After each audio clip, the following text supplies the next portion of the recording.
Hi, Marilyn here. I'm back with Cotton and Chocolate Saturday Sampler for March.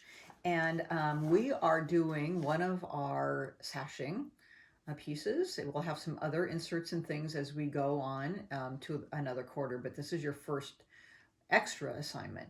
So we're doing this at the end of the quarter, and you do not have to have all of this done for April. If you're somebody that comes in and picks up your block and has to have things done the next month, you'll have to have this done for May.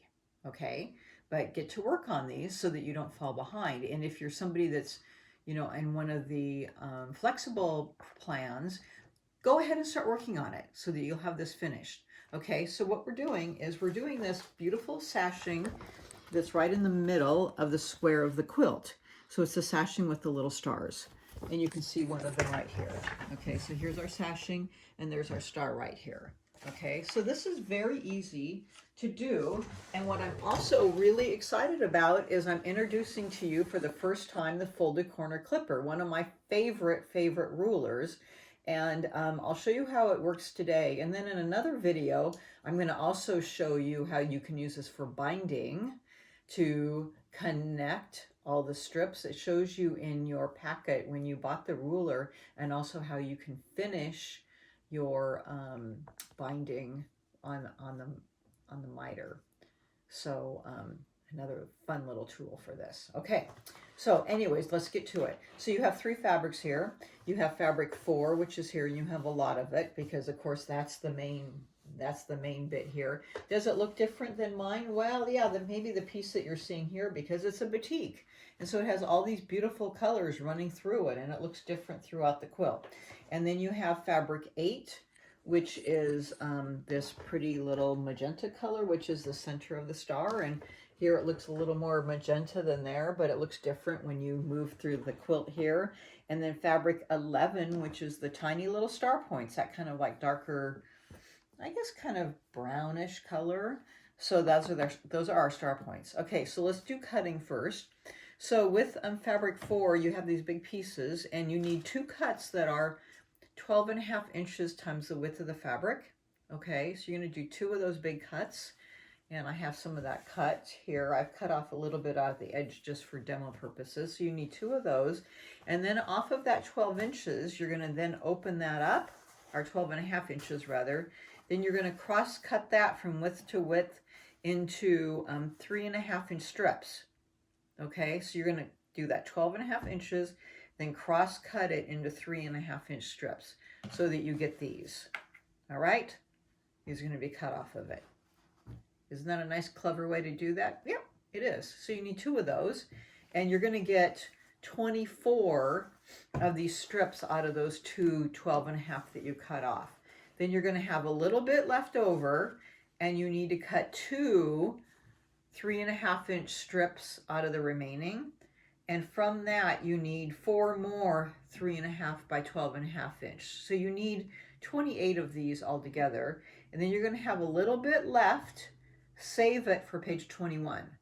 So put it in a baggie or a, whatever, and mark it that says save for page 21. So when we get to page 21, you're going to be like, what? What are you talking about? Oh, you know what I'm talking about. Save it, because you're going to need it. Okay? So you have your strips here. These are the large parts. And now for fabric 8, you need to cut 1 3.5 inch strip and subcut into 12 3.5 inch squares. Okay? And then the last one, you need 5 2-inch strips, and you need to subcut into 96 2-inch squares. Okay? So there you go. Okay, so the first thing that we're good, the thing that I'm just going to show you, we're not going to do a separate video. I'm just going to show you how to do these corners. So traditionally, and you can look in the directions and they'll show you, traditionally without this ruler, you would take all of these and a ruler, and you need a light chalk pencil and draw a line from point to point. Put it on here, and sew on the line, cut off the 1/4 inch and fold it up. Okay, so a lot of steps.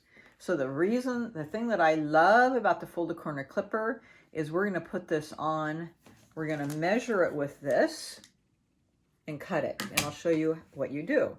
So I'm going to take one of these. And so what I do is I do opposite corners first. So even though on here they say do 1 and then 2 and then 3 and 4, because you have to do 1 and press it in order to do 2 because they cross over each other. You have to press it open first. But that's kind of tedious, so why don't we do that corner and that corner at the same time? Why not? So you have to do, you have to do a bunch of these. So we're going to lay this down here in the corner so that it matches. And this is 2 inches. So here there's a little 2-inch mark. We're going to lay it down so that it matches. Let me see if I have a little pointer here. Even with the edge, even with my square at 2 inches, and even with the square on the raw edge. Okay? Then I'm going to take and hold this down, and I'm going to cut this off. Move it away. And what is left? Well, it has this nice little indent here, and what is that? That's a 1/4 inch. Oh, and that's a 1/4 inch. That's my sewing line. I'm going to just start here and sew my 1/4 inch all the way down. Now, in order to hold that so I can turn it and do the other side, I'll just stick a little pin in it. That holds it. I'm going to flip this the other way. Take another one. Make sure that it's evened up here. Put my my square, and then this goes up to 5 inches. And then we have actually a bigger one that does bigger squares. Okay. Cut that off. And then since you're going to do a bunch of these, just take a pin, stick it in there. So I do all of mine at once, and then I just strip piece mine through. Okay. And then I turn it, clip it, and then I go to the other side. Then I press them open. Okay, so I've done this one and pressed it open. Now I can do the other side. And the reason I want to show you the other side is that you have to look at this, and sometimes you're not sure which way it goes, and you get a little confused because you can't, like now, how do I cut it? So what I sometimes do is what I call like a little cheater line. May not be able to see this with this pencil, but, or you can do it with a fold. Okay, I know that it has to look like this. So that's my cheater line. And that will tell me which way does the ruler has to set, or if you had, I can't see my light pencil, but if I had a light pencil, I could draw the line there. Okay, so that way I can determine which way, because I know I can't set the ruler here, that line would go that way, but I know that if I turned it this way and had it lined up, and my line's going this way, oh look, the line is matching a parallel. Okay, so I know that my cut would be this way. So, and it's going to cut through a little bit of your other one. That's okay. I'm going to cut that off. All right. Stick a pin in here. And there's my, and the reason I like the ruler in doing this, after doing old school the other way, is that they always turn out accurate. Okay. And then again, this one here.